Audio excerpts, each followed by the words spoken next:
کے نام سے، جی ہاں پروت کے نام صحیح سے۔ فرمایا۔ تو یہ تو آسمانی مذاہب نہیں ہیں، یہ آسمانی مذاہب نہیں ہیں اور یہ روزہ رکھتے ہیں۔ یونان والے بھی روزہ رکھتے تھے، کیا کہتے ہیں؟ یونان میں جو قدیم ان کا کوئی مذہب نہیں تھا، ان کا اپنا وہی بت پرستوں والا مذہب تھا، وہ روزہ رکھتے تھے اور اس کے ذریعے سے وہ یہ سمجھتے تھے کہ ہم اپنے خدا کو خوش کر رہے ہیں۔ اس کا مطلب یہ ہے کہ انسان کے نیچر میں ایک وجود خدا کا تصور ہے، سبحان اللہ، اور دوسری طرف اس کو خوش کرنے کے لیے نفس کی طہارت ضروری ہے، لہذا یہ لوگ روزہ رکھتے تھے۔ یہ اور بات ہے کہ اپنے قانون اپنے حساب سے رکھتے تھے، اگرچہ صاحبین کی تاریخ میں ہے کہ یہ طلوع فجر سے غروب آفتاب تک رکھتے تھے۔ اچھا، جی، اب اس کے علاوہ جو آسمانی مذاہب ہیں تو یہ روزہ بہرحال آج کا نہیں ہے۔ جی اب یہ تاریخ میں ہم یہ تو نہیں کہہ سکتے ہیں کہ سب طے کر کے کہ جناب آدم علیہ السلام جس دن آئے تھے اسی دن سے، مگر قرآن مجید نے جس بات کی طرف اشارہ کیا ہے، جو قرآن مجید نے کہا ہے، یہ سورہ بقرہ کی 183 نمبر آیت ہے، بسم اللہ الرحمن الرحیم، یا ایھا الذین آمنوا کتب علیکم الصیام کما کتب علی الذین من قبلکم لعلکم تتقون۔ سبحان اللہ۔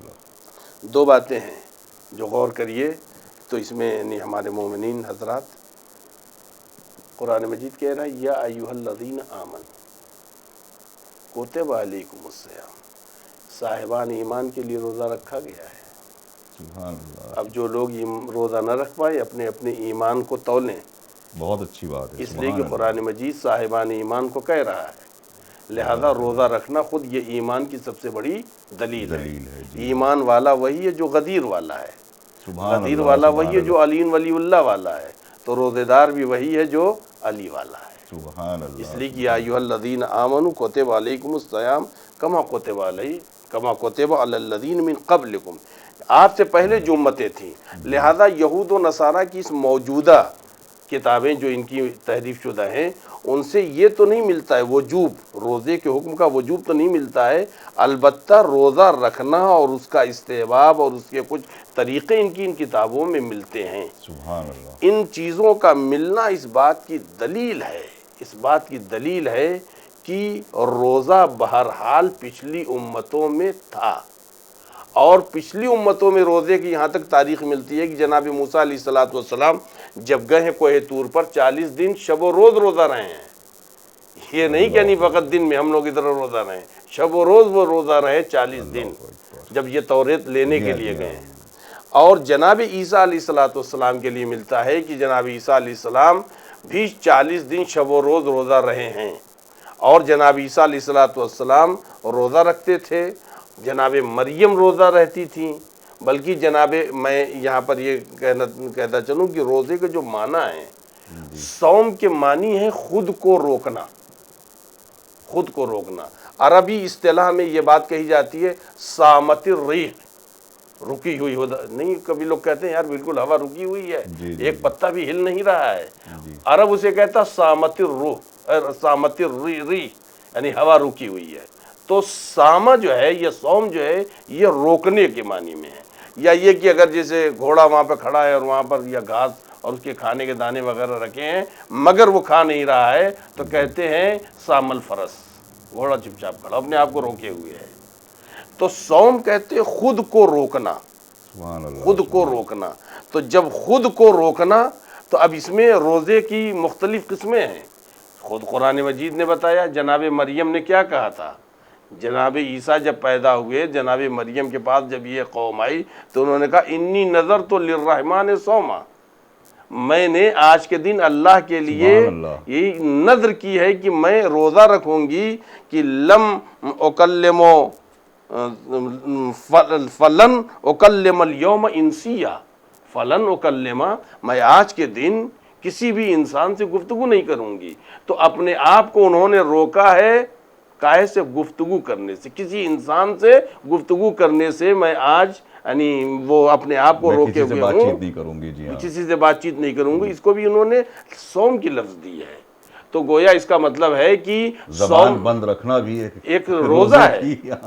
یہ ایک بہت بڑا یعنی روزے کی قسم ہے. اسی لیے روزہ جو ہے اسے نہیں کہتے ہیں کہ جس میں انسان فقط جو ہے کھانے اور پینے سے پرہیز کر رہا ہے، بلکہ ہر وہ چیز جو کہ اپنے مالک کو پسند نہیں ہے اس سے پرہیز کرنے کا نام روزہ ہے. کیا کہنا ہے، سبحان اللہ، جزاک اللہ. بہت ہی تفصیل کے ساتھ. ظاہر ہے کہ ہمارے بچے اور نوجوان اکثر جو سوالات ہم سے کیا کرتے ہیں، ہماری کوشش یہ رہے گی کہ ان تمام پروگرامز میں انہی سوالوں کی طرف زیادہ توجہ دی جائے. اور یہ ایک بہت ہی اہم چیز ہے کہ اپنے مذہب کی تاریخ بھی ہم کو معلوم ہونی چاہیے کہ ہمارے اوپر کون سی چیز کس وقت ہمارے ہاں نازل ہوئی اور کون سی چیز کس وقت ہم پر واجب کی گئی، اور کیا زندگی میں محرمات ہیں جن سے پرہیز کرنا چاہیے، وغیرہ وغیرہ.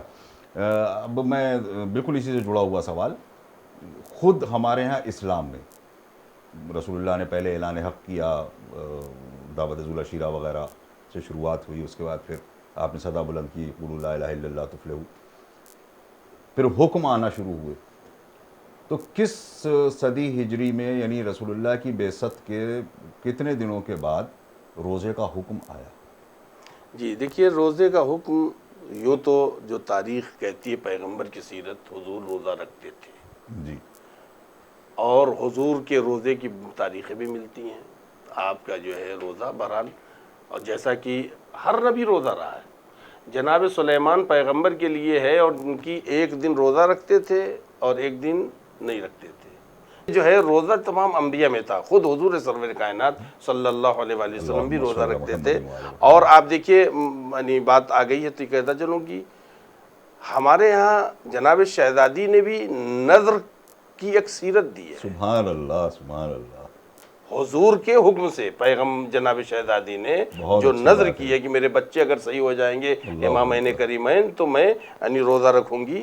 یہ روزے کی نذر بتا رہی ہے کہ روزانی نیت نذر میں وہ کرو جس سے کہ انسان کے نفس کی طہارت بھی حاصل ہو جائے، خدا کی خوشی حاصل ہو، اس چیز کے ذریعے سے اس چیز کی نظر کرنی چاہیے. تو یہ جناب پیغمبر اسلام بھی روزہ رکھتے تھے، اس گھرانے میں سبھی، اور یہاں تک کہ نظر جناب شہزادی نے کی تھی.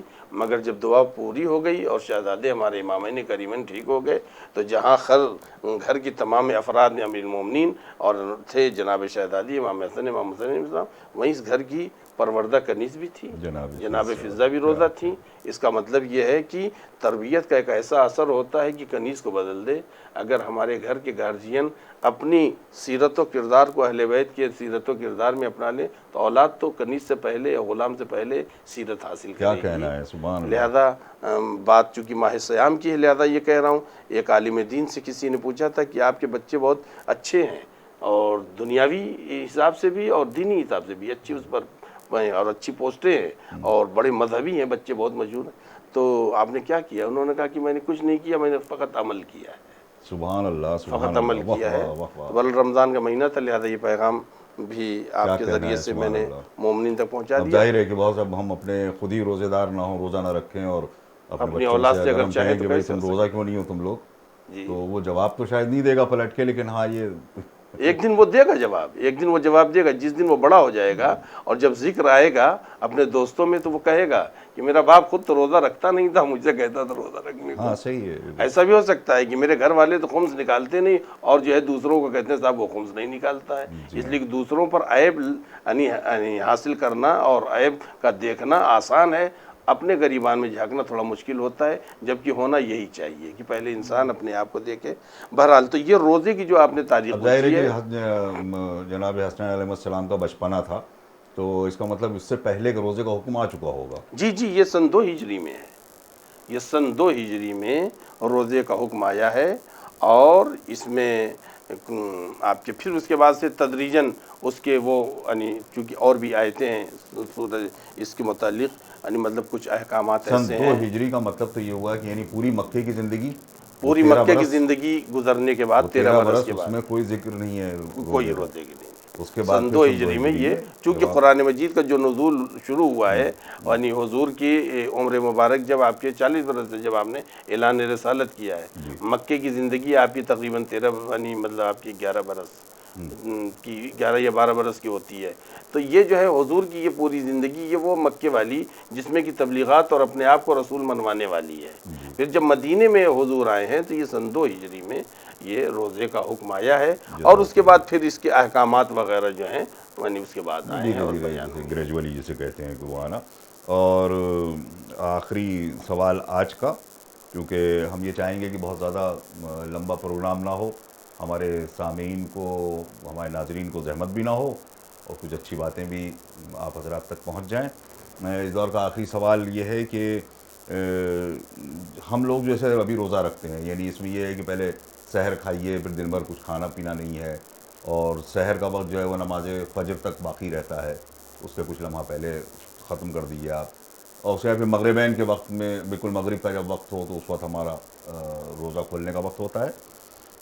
تو اس سلسلے میں کیا یہی طریقہ کار شروع سے رہا، مطلب ہمارے جناب رسالت مآب صلی اللہ علیہ وآلہ وسلم کے زمانے میں شروع سے ہی طریقہ کار رہا، یا کچھ امت میں کھلبلی دیکھ کے یا کچھ دیکھ کے تبدیلیاں آئیں؟ کچھ بات اصل یہ نہیں کہ یعنی حضور کے زمانے میں کوئی ایسی بات تو بہرحال میری نظر سے نہیں گزری ہے. جی، میں کم مطلب کوئی پڑھا لکھا ویسا آدمی نہیں ہوں، محققین بتائیں گے. میری نظر میں کوئی ایسا نہیں نکلا ہے کہ حضور نماز سے پہلے آپ نے کھولا ہے، نماز کے بعد کھولا ہے. دیکھیے یہ تو انسان کے اپنے حالات پر ہیں، انسان کے اپنے حالات پر ہیں. روزہ ٹائم ہو گیا، مثال کے طور پر آج جو ہے 6:47 پر اگر ہے، جی 6:47 ہو گئے، بات ختم ہو گئی. آپ پر سے واجب ہٹ گیا. اب آپ کا کھانا مستحب ہے، کھجور کھائیے مستحب ہے، گرم پانی پیجیے مستحب ہے. آپ نماز سے پہلے کھائیں، نماز کے بعد. مگر یہ کہ کہیں کہیں روایتوں میں ملتا ہے کہ نماز مغرب کے بعد، کہیں کہیں یہ روایت ملتا ہے. مگر بات اصل یہ ہے کہ جو شریعت نے ایک وہ مقام ہے، 25 مقامات جہاں پر کہا اول وقت، جبکہ شریعت نے اول وقت کی بڑی تاکید کی ہے. امام نے لعنت تک کی ہے اول وقت نماز نہ پڑھنے والوں پر. کیا کہنا ہے، بہت اچھی بات ہے. مگر 25 مقامات ایسے ہیں جہاں پر آپ کے مطلب اول وقت کو ٹالا جا سکتا ہے. ان 25 مقامات میں سے ایک جگہ یہ بھی ہے، اگر دسترخوان لگا ہوا ہے، تمام روزے دار انتظار کر رہے ہیں، اور فقط یہ ہے کہ صاحب ہماری وجہ سے لوگ روزہ نہیں کھول رہے ہیں، تو یہ ہے کہ پہلے آپ جائیے روزہ کھولیے، پھر آئیے نماز پڑھیے. سبحان اللہ، بہت اچھی بات کہی آپ نے. میں ذرا سا سوال، ایک ہلکا سا جواب تو آپ نے دوسرے رخ سے بہت مکمل دیا. میرا یہ کہنا تھا کہ جیسے ابتدائی اسلام میں روزے کا کچھ اور طریقہ رہا ہو، اوقات کا یا اس کے اور سلسلے میں جو چیزیں کی جاتی ہیں. نہیں دیکھیے اب طریقہ ایک ہی رہا. تو وقت یہ ایک ہی ہے، طلوع فجر سے لے کر کے غروب آفتاب تک. یہ حضور کے زمانے سے، یہ قرآن مجید کی آیت بھی ہے. قرآن مجید کی آیت کے مطابق ہمارے فقہا جو ہیں جو بات کہہ رہے ہیں کوئی اپنی طرف سے نہیں کہہ رہے ہیں، قرآن مجید کی آیت ہے. لہذا آپ کے طلوع فجر، اب اس میں تھوڑی سی ایک وہ ہے، ایک تو یہ کہ جیسے ہمارے یہاں لوگ احتیاط کرتے ہیں 10 منٹ 5 منٹ طلوع کا وقت ہے. خود ہمارے جو نماز صبح کا وقت بھی ہے، اس میں جتنے بھی وقت لکھنے والے یعنی ادارے ہیں، یہ 5 منٹ احتیاط لکھتے ہیں تاکہ احتیاطاً بالکل یقین ہو جائے کہ صبح ہو گئی ہے. تو 5 منٹ آپ ادھر لے لیجئے، 5 منٹ ادھر لے لیجئے، تاکہ کہیں ایسا نہ ہو کہ ہم جو اس میں شامل ہیں. تو 10 منٹ کم سے کم احتیاط لوگ کرتے ہیں، بعض 15 منٹ، بعض 20 منٹ، یہ احتیاط کا وہ ہے. جیسے مطلب ایران میں ہے، ایران میں بالکل ایگزیکٹ وہی ہے ٹائم، جیسی اذان کو یا وہی وقت ہے آپ کے روزہ چھوڑنے کا. ہو سکتا ہے 2-4 منٹ 5 منٹ وہ بھی احتیاط کرتے ہیں، مگر ہمیں اب یاد نہیں، چونکہ زمانہ ہم کو چھوڑے 15-20 سال ہو گئے. لہذا چونکہ وہ بالیقین ان کے پاس ایسا سسٹم تھا حکومت کا کہ وہ یہ جانتے تھے، ان کا ریڈیو ان کو جانتا تھا، ٹیلی ویژن جانتا تھا. ہم لوگ تھوڑا سا جو اس معاملے میں بہرحال اب جا کر کے انٹرنیٹ وغیرہ کی طرف آئے ہیں تو کہہ سکتے ہیں ہاں صاحب یہ ایگزیکٹ ہمیں معلوم ہے. بہرحال تھوڑی سی احتیاط 5 منٹ ادھر ادھر اگر ہو جائے تو وہ زیادہ بہتر ہے. مگر یہ طریقہ یہی رہا ہے، یہ کوئی اس میں ناظرین یہ آج کا پروگرام ظاہر ہے کہ مکمل ہونے کی ساتھ آ گئی ہے. جیسا کہ قبلہ نے ابھی فرمایا کہ وقت کبھی بھی الگ نہیں رہا، بلکہ اس کو ہم یہ کہیں کہ ہم لوگوں نے فرقوں میں بٹ کر کے اس کو الگ الگ وقتوں میں بانٹ دیا ہے. کل ملا کے اگر بہت ہی غور کیا جائے تو ایک عقل مند آدمی بھی یہی کہے گا کہ کوئی بھی کام اگر آپ بلا وجہ وقت سے پہلے کر دیں یا دھوکے میں وقت سے پہلے کر دیں تو اس کا پورے دن کی محنت کا لطف جاتا رہے گا. آپ صبح سے لائن میں لگے ہوئے ہیں اور جیسے ہی دفتر کھلنے کا وقت ہوا، آپ نے یہ سمجھا کہ وقت ہو گیا، 10 بجے کھلنا تھا، آپ ٹھیک 10 بجے دفتر میں سے ہٹ گئے اور دفتر جو ہے وہ 10:02 پہ کھلا، تو معلوم ہے آپ کا صبح سے لائن میں لگنا پورا بیکار ہو گیا۔ تو اسی طریقے سے صبح سے ہم جب اللہ کے اس عبادت میں مصروف ہیں، اپنے آپ کو ہر گناہ سے بچائے ہوئے ہیں، تو اگر ہم 1-2 منٹ کا توقف کر لیتے ہیں تاکہ یقین ہو جائے کہ وقت باقاعدہ داخل ہو چکا ہے، وہ تھوڑا سا توقف، لیکن اس سلسلے میں اگلی دفعہ بات ہوگی کہ وہ تھوڑا سا ہی توقف کافی ہے یا جتنا توقف آپ دینا چاہیں وہ کافی ہے۔ ناظرین، ایک چھوٹی سی حدیث، ایک چھوٹی سی بات بہار الانوار سے آپ کے سامنے نقل کرتے ہوئے کہ جناب رسالت مآب صلی اللہ علیہ وآلہ وسلم کے پاس جناب جابر بن عبداللہ انصاری تشریف فرما تھے، اور آپ نے فرمایا، ماہ مبارک شروع ہو چکا تھا، آپ نے فرمایا کہ جابر، یہ رمضان کا مہینہ ہے، اور اس مہینے میں آدمی جس قدر اپنے آپ کو گناہوں سے بچا لے، اپنی زبان کو بچا لے، اپنی شرمگاہوں کو بچا لے، اور خود کو دنیا کی بہت ساری لذتوں سے الگ کر کے رات کا کچھ حصہ عبادتوں میں صرف کرے، تو اللہ یقینی طور پر اسے گناہ بخش دیا کرتا ہے۔ جناب جابر بن عبداللہ انصاری نے فرمایا کہ حضور، یہ تو بہت اچھی حدیث ہے، تو رسول اللہ مسکرائے اور آپ نے فرمایا کہ ہاں، اچھی بھی ہے مگر مشکل بھی ہے۔ ناظرین، اسی کے ساتھ ہم آپ سے اجازت چاہتے ہیں، خدا حافظ۔ کل انشاءاللہ حضور کے مولانا کے ساتھ، حجت الاسلام والمسلمین مولانا سمیع الحسین رضوی صاحب کے ساتھ ہم آپ کی خدمت میں پھر حاضر ہوں گے، اور یہ سلسلہ جاری رہے گا۔ خدا حافظ۔ انشاءاللہ۔ والسلام علیکم ورحمۃ اللہ وبرکاتہ۔